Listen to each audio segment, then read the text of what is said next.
UP के बदायूं में घटी एक ऐसी दर्दनाक घटना जिसमें ना तो कोई दुश्मनी थी और ना ही कोई बदले की भावना थी और ना ही कोई आपसी रंजिश। फिर भी दो जालिमों ने बिना किसी वजह के निर्मम हत्या की एक ऐसी वारदात को अंजाम दे डाला जिसने मानवता को शर्मसार करके रख दिया। एक ऐसी दिल दहला देने वाली घटना जिससे यूपी का पूरा बदायूं शहर गुस्से की आग में भड़क रहा है।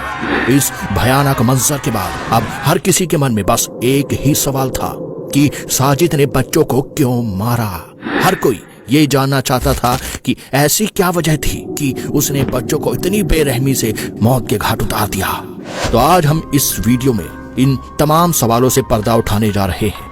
तो चलिए अब समझते हैं इस पूरे केस को और जानते हैं कि हत्या की ये खौफनाक साजिश कैसे और क्यों रची गई। वीडियो को बिना स्किप किए अंत तक बने रहिएगा ताकि आप हर एक बात को समझ पाए। वारदात को अंजाम देने वाले शख्स का नाम मोहम्मद साजिद है। उसकी उम्र यही कुछ 26 वर्ष बताई जा रही है। ये कुल 6 लोगों का परिवार है जिनका घर घटना स्थल से 15 किलोमीटर दूर है। साजिद शादीशुदा है। साजिद का एक छोटा भाई है जावेद, वो भी शादीशुदा है। इसके अलावा घर पर इनके मम्मी पापा वाइफ और दादी हैं। जिस घर पर साजिद ने वारदात को अंजाम दिया था उस घर में 6 लोग रहा करते थे। पहला विनोद जो उन बच्चों के पिता है। दूसरा विनोद की वाइफ संगीता जिसके 3 बेटे होते हैं। सबसे बड़े बेटे का नाम आयुष प्रताप होता है जो उस वक्त 12 वर्ष का होता है और दूसरा पीयूष प्रताप जो 9 साल का होता है और तीसरा बेटा होता है आहान प्रताप उर्फ हनी जिसकी उम्र यही कुछ 7 साल की होती है। इसके अलावा घर पर उन बच्चों की दादी भी मौजूद होती है। बदायूं का ही एक थाना लगता है सिविल लाइन थाना। इसी की ही एक चौकी है मंडी चौकी। मंडी चौकी से महज 500 मीटर की दूरी पर एक कॉलोनी लगती है जिसका नाम है बाबा कॉलोनी। इसी कॉलोनी में सड़क के एक तरफ साजिद और जावेद दोनों भाई की एक नाई की दुकान थी और सड़क के दूसरी तरफ संगीता का घर था और उसी में उसकी पार्लर की दुकान भी थी जो कि घर के फर्स्ट फ्लोर पर थी। सभी लोग घर के ग्राउंड फ्लोर पर ही रहते थे। इस तरह विनोद का घर और साजिद की दुकान बस आसपास ही थी। प्राप्त जानकारी के अनुसार साजिद अक्सर कभी कभार उनके घर चला जाया करता था, चाय वगैरह पीता था। घर के बच्चे उन्हें भैया भैया कहकर बुलाते थे। बच्चे उसी की दुकान पर ही हेयर कटिंग भी करवाया करते थे। सैलून की दुकान खोले इन्हें 6 से 7 साल हो चुके थे। दोनों रोज सुबह घर से सैलून के लिए निकलते थे और रात 9 बजे तक दुकान बंद करके घर वापस लौट जाया करते थे। आखिरकार वो मनहूस दिन भी आ जाता है जिस दिन इस घटना को अंजाम दिया जाना था। तारीख 19 मार्च दिन बुधवार। रोज की तरह दोनों भाई सुबह 8:30 बजे तक दुकान आते हैं और रोज की तरह अपने अपने काम में लग जाते हैं। यही कुछ 3 घंटे बाद 11 बजे के आसपास साजिद बोलता है कि मेरी तबीयत कुछ ठीक नहीं है, मुझे अच्छा नहीं लग रहा है, मैं डॉक्टर के पास होकर आता हूँ। इतना कहकर वो दुकान से चला जाता है। हालांकि वो डॉक्टर के पास ना जाकर एक दूसरी दुकान पर पहुंच जाता है जहां से वो बड़ा सा धारदार चाकू खरीदता है। चाकू खरीदने का समय दोपहर के 12 बजे बताया जा रहा है। दोपहर 1 बजे के करीब साजिद दुकान पहुंचता है। उसके हाथ में डिब्बा होता है जिसमें वो चाकू रखा होता है। दुकान पर उस समय कोई नहीं होता, वो लंच का टाइम होता है दोनों भाइयों का। भाई के हाथ में डिब्बा देख जावेद बोलता है कि इस डिब्बे में क्या है। साजिद उस डिब्बे को खोलकर दिखाता है। जावेद ने जब साजिद के हाथ में वो चाकू देखा तो उसने पूछा कि तुम्हारे पास ये चाकू कैसा। तब साजिद ने बोला कि ये मैंने रमजान वाले दिन के लिए खरीदा है, मैं उस दिन इस चाकू से गोश्त काटने का काम करूंगा। और साथ में बोलता है आज दुकान तुम जल्दी बंद कर देना, आज घर जल्दी चलेंगे, मेरी तबीयत कुछ ठीक नहीं है। इसके बाद साजिद शाम होने का इंतजार करता है। यही कुछ 7 बजने के कुछ मिनट बाद दोनों भाई दुकान बंद कर देते हैं। हालांकि साजिद ने चुपके से बड़े ही शातिर तरीके से वो चाकू अपने पास कहीं छुपा लिया होता है। इसके बाद दोनों घर के लिए निकलने ही वाले होते हैं तभी साजिद बोलता है मैं थोड़ा विनोद भाई के घर होकर आता हूँ, तुम उनके घर के बाहर बाइक लेकर खड़े रहना, वहां से जैसे मैं आता हूँ हम दोनों निकल जाएंगे। सब कुछ साजिद के प्लान के मुताबिक ही चल रहा होता है। अब साजिद अपने मन में पनप रहे खतरनाक विचारों के साथ ठीक 7:30 बजे विनोद के घर एंटर होता है। उस समय साजिद के अलावा मौकाए वारदात पर घर पर 5 लोग ही मौजूद होते हैं। एक संगीता, उसके 3 बेटे और बच्चों की दादी। विनोद घर पर नहीं था। दरअसल विनोद जल निगम में ठेकेदार है और ये बात साजिद अच्छे से जानता है क्योंकि वो अक्सर उनके घर आया जाया करता था। इधर रूम में एंटर होने से पहले ही साजिद अपने जूते दरवाजे के पास ही खोल देता है। घर में आते ही वो सभी से नॉर्मल बात करता है। इतने में पीछे से जावेद भी कमरे में पहुंच जाता है। कुछ समय बाद उदास मन लिए मदद भरी आवाज में साजिद संगीता से बोलता है, दीदी मुझे 5,000 रुपए तुरंत चाहिए। वाइफ प्रेग्नेंट है, आज उसकी डिलीवरी का टाइम है, वो हॉस्पिटल में भर्ती है, 11 बजे तक डिलीवरी हो जाएगी, मुझे पैसे जमा कराने को बोला गया है। दादी भी वहां मौजूद होती है और ये सब बातें सुन रही होती है। तभी संगीता बोलती है, ठीक है आप चिंता ना करें भाई, मैं इंतजाम करती हूँ पैसों का, आप बैठो मैं चाय बना देती हूँ। इतना कहकर संगीता किचन में चाय बनाने चली जाती है। इधर साजिद, जावेद और दादी कमरे में बैठे होते हैं। कुछ समय बाद जावेद बाहर अपनी बाइक के पास चला जाता है। इधर संगीता चाय बनाते वक्त विनोद को फोन करती है और उन्हें सब बताने के बाद उनसे पूछती है कि क्या मैं दे दूं पैसे। तब विनोद बोलता है, हाँ कोई बात नहीं, दे दो, वो लौटा देगा कुछ दिन में। संगीता रूम में जाकर पैसे लेकर आती है और साजिद को दे देती है। तभी साजिद बोलता है, समय नहीं कट रहा है मेरा, मैं थोड़ा छत पर घूम कर आता हूँ। घर पर साजिद को देख बच्चे बड़े खुश नजर आ रहे थे। उस समय पीयूष बाहर दुकान से कुछ सामान लेने गया हुआ था, वो घर पर नहीं था उस मौके पर। बाकी 2 बच्चे घर पर ही थे। साजिद बाकी 2 बच्चों को अपने साथ लेकर छत की ओर निकल जाता है। साजिद के लिए दोनों बच्चों को एक साथ मारना काफी मुश्किल था, मामला बिगड़ सकता था, जिसके चलते छत पर पहुंचते ही साजिद सबसे छोटे वाले बेटे आहान को बोलता है, बेटा तुम मेरे लिए 1 गिलास पानी ले आओ जरा।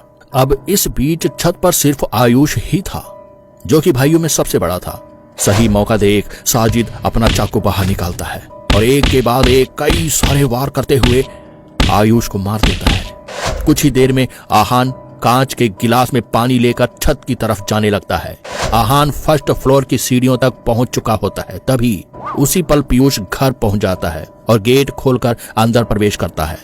उधर छत तक पहुंचते ही साजिद उस मासूम बच्चे पर भी बेरहमी से हमला कर देता है। उसी दौरान कांच का गिलास वहीं फर्श पर गिर जाता है।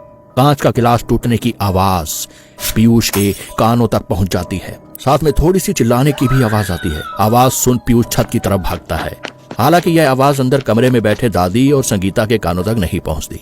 साजिद के हाथ और कपड़े उन मासूम निर्दोष बच्चों के खून से सने हुए थे। उधर पीयूष जैसे छत तक पहुंचता है, वो वहां का मंजर देख दंग रह जाता है। इधर थोड़ी दूर खड़ा साजिद पीयूष पर भी हमला कर देता है, लेकिन पीयूष खतरे को भांपकर खुद को बचाने की कोशिश करता है। इस दौरान वह चाकू पीयूष की एक उंगली पर जा लगता है और मौका देख वह साजिद को धक्का देकर वहां से भाग निकलता है। इसी दौरान वहां फर्श पर बिखरा कांच साजिद के पैर में चुभ जाता है, जिस वजह से वह तेजी से भागकर पीयूष को पकड़ नहीं पाता। इधर कुछ देर में चाय बन चुकी होती है। संगीता जैसे ही चाय छान रही होती है, तभी उसको अपने बेटे की चिल्लाने की आवाज सुनाई देती है। इतने में दादी भी कमरे से निकलकर बाहर की तरफ आती है। बेटा डरा हुआ था, हाँफ रहा था। वह डरा हुआ हाँफता हुआ मां तक पहुंचता है। वो ज्यादा कुछ बोल तो नहीं पाता, लेकिन ऊपर की तरफ इशारा करता है और कहता है, मम्मी भागो बाहर। साजिद के पैर में कांच लगने की वजह से वह धीमी गति से ही सीढ़ियां उतर रहा था और साथ में चाकू लिए उस बच्चे और संगीता की तरफ बढ़ता जा रहा था और बोल रहा था, आओ तुम्हें भी खत्म कर दूं, आज मेरा काम पूरा हुआ। ऐसी हालत में फर्स्ट फ्लोर से साजिद को नीचे आता देख गेट के पास खड़ा जावेद चौंक जाता है। खून से सने हुए साजिद के कपड़े देखकर मां समझ चुकी थी कोई बड़ी अनहोनी घट चुकी है। जावेद ये सारी घटना देख हक्का बक्का खड़ा था वहीं पर। यह खतरनाक मंजर देख संगीता और दादी खतरा भांप लेते हैं और तीनों चिल्लाते हुए घर के बाहर की तरफ भागते हैं और बाहर से गेट का दरवाजा बंद कर देते हैं। ये तमाम चीख चिल्लाहट सुन आसपास के मौजूद लोग वहां इकट्ठा होना शुरू हो जाते हैं। इससे पहले कि वहां जमा हो रही लोगों की भीड़ कुछ समझ पाती, जावेद मौके पर ही आक्रोशित भीड़ को देखकर जल्दी से अपनी बाइक स्टार्ट करता है और वहां से निकल जाता है। इस तरह इधर जावेद पुलिस की गिरफ्त में आने से खुद को बचाने में कामयाब रहा, लेकिन उधर साजिद गेट से बाहर आने की कोशिश कर रहा था, पर वहां मौजूद भीड़ ने उसे बाहर नहीं आने दिया। वे बड़े बड़े लाठी और डंडे लेकर वहां खड़े थे। इतने में नजदीकी थाने से जब पुलिस की टीम वारदात जगह पर पहुंचती है तो गेट खोला जाता है और पुलिस अपनी मुस्तैदी दिखाते हुए साजिद को अपनी हिरासत में ले लेती है। उसी समय पुलिस ने साजिद के हाथ से वो चाकू भी बरामद कर लिया जिससे उसने इस वारदात को अंजाम दिया था। इसके बाद पुलिस टीम उसे जीप में बैठाकर वहां से थाने की ओर रवाना हो जाती है। उनमें से 2-3 पुलिस वाले वहीं तमाम लोगों से पूछताछ करना शुरू कर देते हैं। वारदात के 1 से 2 घंटे के बीच स्थानीय लोग आक्रोश में आने लगे। देर रात पुलिस टीम भीड़ को काबू करने की पूरी कोशिश कर रही थी ताकि मजहबी दंगे न भड़क जाएं। इधर पुलिस पर प्रेशर बढ़ता ही जा रहा था। हालांकि गुस्साए लोगों की भीड़ ने साजिद की दुकान में तोड़फोड़ कर दी थी। सभी सामान दुकान से निकालकर सड़क पर फेंक दिए थे। उसके बाद सामान में आग लगा दी थी। भीड़ और ज्यादा बेकाबू होती उससे पहले ही वहां मौजूद पुलिस फोर्स द्वारा लोगों को ये खबर दी जाती है कि पुलिस ने साजिद का एनकाउंटर कर दिया है। अब ये सुन भड़की हुई जनता थोड़ा शांत हुई और उनका ध्यान इस बात पर आ जाता है कि साजिद तो पुलिस की हिरासत में था, तो वो मारा कैसे गया। तो चलिए अब आपको बताते हैं कि साजिद कैसे मारा गया। काउंटर करने वाले ऑफिसर SHO गौरव बिश्नोई ने बताया कि बदायूं थाना पहुंचने से पहले ही रास्ते में शेखपुरा का एक जंगल भी पड़ता है। ये जंगल काफी घना है। इस जंगल से साजिद भी वाकिफ था। अंधेरा भी काफी था और इसी का फायदा उठाकर उसने पुलिस पर काफी आक्रामक हमले करने शुरू कर दिए, जिससे वो किसी तरह उनकी जब्त से भाग निकले और वो इसमें कामयाब भी रहा। तमाम छीना झपटी के दौरान उसके हाथ पुलिस की गन भी लग जाती है। थोड़ी दूर जाकर वह रैंडमली पुलिस वालों पर फायरिंग करने लगा। अंधेरा था इसीलिए कोई जख्मी तो नहीं हुआ, पर पुलिस खुद को बचाने के लिए और साजिद को डराने के लिए वह भी जवाबी हमले करती है। वहां अंधेरा काफी था। पूरा शेखपुरा जंगल गोलियों की आवाज से गूंज उठा। इसी दौरान जवाबी हमले में गोली साजिद को लग जाती है और वो वहीं गिर जाता है। मौके पर साजिद को इलाज के लिए हॉस्पिटल भिजवाया जाता है, पर हॉस्पिटल तक पहुंचते पहुंचते साजिद अपने गुनाहों का फल भोग चुका होता है, यानी वो मर चुका होता है। बेखौफ होकर जब घर में घुसकर ये ऐसे वारदात को अंजाम दे सकता है, तो अपनी जान बचाने के लिए ये दरिंदा पुलिस वालों पर हमला करने से भला कैसे गुरेज करता। इधर साजिद का भाई जावेद सबसे पहले अपने ससुराल पहुंचता है, फिर वहीं से दिल्ली के लिए रवाना हो जाता है। दिल्ली पहुंचते ही उसे पता चलता है कि उसके भाई साजिद का एनकाउंटर हो चुका है और उसके ऊपर 25,000 रुपए का इनाम रख दिया गया है। वो समझ गया था कि वो कुछ भी कर ले पकड़ा तो जाएगा ही, और अब उसके मन में ये डर भी आ चुका था कि इस भागा दौड़ी में कहीं पुलिस मेरा भी काउंटर ना कर दे। ऐसे में जावेद समझदारी से काम लेते हुए खुद को पुलिस के हवाले करने में ही अपनी भलाई समझता है। इसके बाद जावेद बरेली पहुंचता है। जावेद ने बरेली के 12 दरी थाने में जाकर आत्मसमर्पण कर दिया। मामले को समझते हुए बरेली पुलिस ने तुरंत बदायूं पुलिस को इसकी सूचना दी। कुछ ही घंटों में बदायूं पुलिस की टीम बरेली थाने से जावेद को हिरासत में लेती है और उसे बदायूं थाने लाकर उससे पूछताछ करना शुरू कर देती है। हालांकि वो बार बार खुद का बचाव करते हुए ही तमाम बयान दे रहा था। पुलिस उससे जैसे जैसे सवाल करती जाती है, वह खुद को बेगुनाह बताते हुए भाई साजिद के बारे में बड़े बड़े खुलासे करना शुरू कर देता है। इसके बाद पुलिस अपनी इन्वेस्टिगेशन में जुट जाती है। साजिद की पूरी कुंडली खंगाली जाती है। सबसे पहले वे साजिद के घर पहुंचते हैं। साजिद के घर वालों से जब पूछताछ की गई तो साजिद के बारे कई सारे खुलासे हुए। परिवार वालों ने बताया कि साजिद गुस्से वाले नेचर का था, यानी कि वो छोटी छोटी बातों पर लड़ जाया करते था। वो काफी वायलेंट नेचर का था। वो अक्सर पीर मजार पर भी जाया करता था। आरोपी के पिता ने बताया कि वो बचपन में काफी बीमार रहता था, तो हम अक्सर उसे स्थानीय पीर पर ले जाया करते थे। कई कई दिनों तक वहीं रहते थे।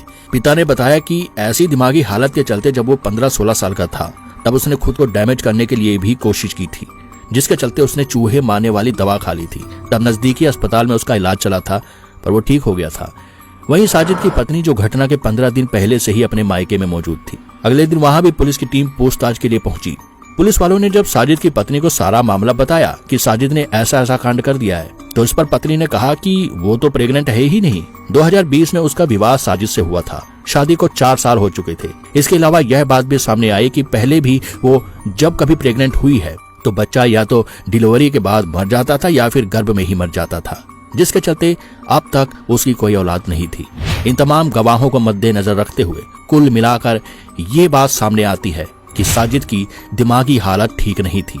उसकी खुद की कोई औलाद नहीं थी और ये तमाम चीजें उसे अंदर ही अंदर से खाई जा रही थी, जिसके चलते उसे विनोद के घर बच्चों से भरा आंगन का सुख देखा नहीं जा रहा था। फिर उसने ऐसी वारदात को अंजाम दे डाला जिसने मानवता को शर्मसार कर दिया। बाकी आप इस बारे में क्या कहना चाहेंगे, अपनी राय कमेंट में जरूर बताना। वारदात के सबसे बड़े गवाह बने संगीता, दादी और पीयूष। अब यही 3 लोग चश्मदीद गवाह हैं जो वारदात की पूरी घटना को समझा सकते हैं। हालांकि इस पूरी घटना का जो सबसे ज्यादा चश्मदीद गवाह है वो है पीयूष, जिसने वारदात होते हुए अपनी आंखों से देखा था और उस बहादुर बच्चे ने बिना डरे पुलिस और मीडिया को वो सब घटना अच्छे से बताई जो हमने आपको बताया। इस तरह अभी तक हमने आपको जो भी बताया वो सभी बातें अपराधी के घर वाले, पीड़ित माँ, बेटा, दादी, पिता और मीडिया तथा पुलिस और आसपास के मौजूद लोगों द्वारा दिए गए तमाम बयानों के अनुसार ही बताया है। अभी की ताजा खबर के अनुसार अपराधी के भाई जावेद पर कार्यवाही जारी है। जावेद को अदालत में रोज पेश किया जाता है। वहीं पीड़ित परिवार इंसाफ की गुहार कर रहा है और बच्चे के खो जाने के गम में परिवार सदमे में है। घर में दुख का मातम पसरा है। माँ का रो रो कर बुरा हाल है। बस अब तो हर कोई यही जानना चाहता है कि आखिर साजिद ने बच्चों को क्यों मारा था।